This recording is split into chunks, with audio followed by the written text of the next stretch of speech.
যে প্রশ্ন করেছিলাম যে ফের অভ্যুত্থানের হুঁশিয়ারি, ফের বিপ্লব, ফের আন্দোলন। প্রথমত হলো এটা একটা আনফিনিশড রেভলিউশন। এই রেভলিউশনের আমরা এখন যা জানছি, মানে আগে আমরা যেটা জানতাম যে জনগণ স্বতঃস্ফূর্তভাবে রাস্তায় নেমে এসছে এবং কোনো রকম অর্গানাইজেশনাল বা স্ট্রাকচারাল প্রস্তুতি ছাড়াই একটা গণ অভ্যুত্থান হয়ে গেছে।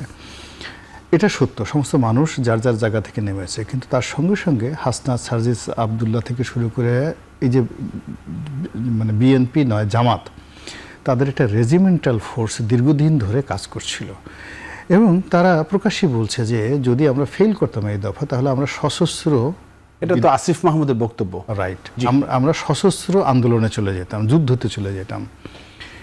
এটার পরে ওই সময়টাতে যে প্রায় 10,000-এর মতো অস্ত্র লুট হয়েছে সরকারের বিভিন্ন জায়গায়, এর মধ্যে এসএসএফের সবচেয়ে অত্যাধুনিক অস্ত্র, সেই অস্ত্রগুলো এখন উদ্ধার হয়নি। তো কাজেই ওই সময়টাতে যদি তাদের সেই প্রস্তুতি থাকে, তার সঙ্গে সঙ্গে আবার এই অস্ত্রশস্ত্রগুলো যদি যাদের কাছে আছে তাদের সঙ্গে তাদের কোনো যোগাযোগ থাকে, প্লাস গত 17-18 মাস ধরে তারা সরকার পরিচালনা করেছে জামাত, এনসিপি এবং ডক্টর মোহাম্মদ ইউনূস, ফলে রাষ্ট্রের যত গুরুত্বপূর্ণ জায়গাগুলো তাদের চেনা জানা হয়ে গেছে। ফলে তাদের যে আত্মবিশ্বাস, যেটা 2024 সনে সেটা ছিল, তার সাথে এখন 100 টাইমস তাদের আত্মবিশ্বাস বেশি। তাদের ট্রেন আপ, তাদের অস্ত্র না থাকলেও তাদের যে অর্থ আছে, বিত্ত আছে এবং ওয়ার্ল্ড কানেক্টিভিটি আছে, এই কানেক্টিভিটি দিয়ে তারা যদি সামনে আসে, দাঁড়াতে চায়, তাহলে তাদের ভাবমূর্তিটা হবে just like a royal Bengal tiger, number 1। Number 2 হলো যেহেতু তারা বিপ্লবের অংশীদার, তাদের সামনে আসলে বিএনপির যে সমস্ত লোকজন এই মুহূর্তে ক্ষমতার পাদপীঠে আছে, মোরালি, ইথিক্যালি তাদের সামনে ফেস টু ফেস কথা বলতে পারবে না।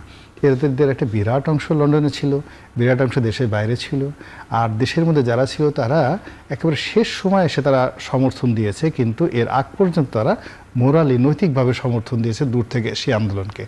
ফলে এই মাঠের যে কৃতিত্ব এবং কর্তৃত্ব কেবলই মাত্র এনসিপি এবং জামাত তারা এটা দাবি করতে পারে।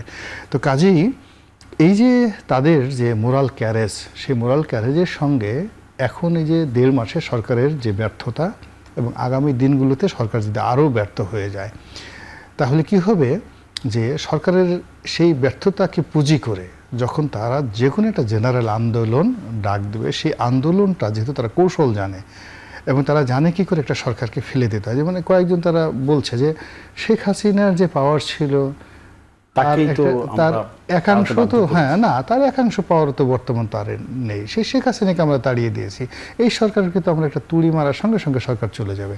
এই যে তাদের দাম্ভিকতা, এই যে তাদের সাহস, এটা তো এমনি এমনি আসেনি।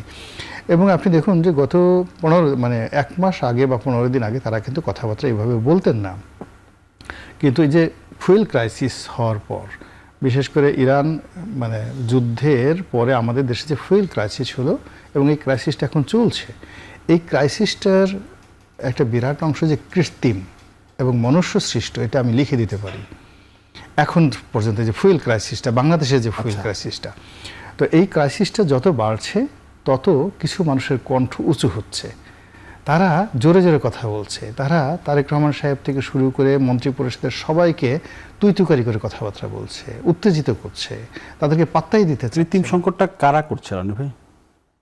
হোয়াটএভার ধরুন আপনি করছেন, আমি করছি, কিন্তু এই যে আমাদের দেশে পেট্রোলে এখন ডিজেলের সমস্যা হবে, কিন্তু পেট্রোল এবং অকটেনের যে সমস্যাগুলো হচ্ছে, সাপ্লাই চেনে যা কিছু হচ্ছে, আমার হিসাব মতো এটা হওয়ার কথা।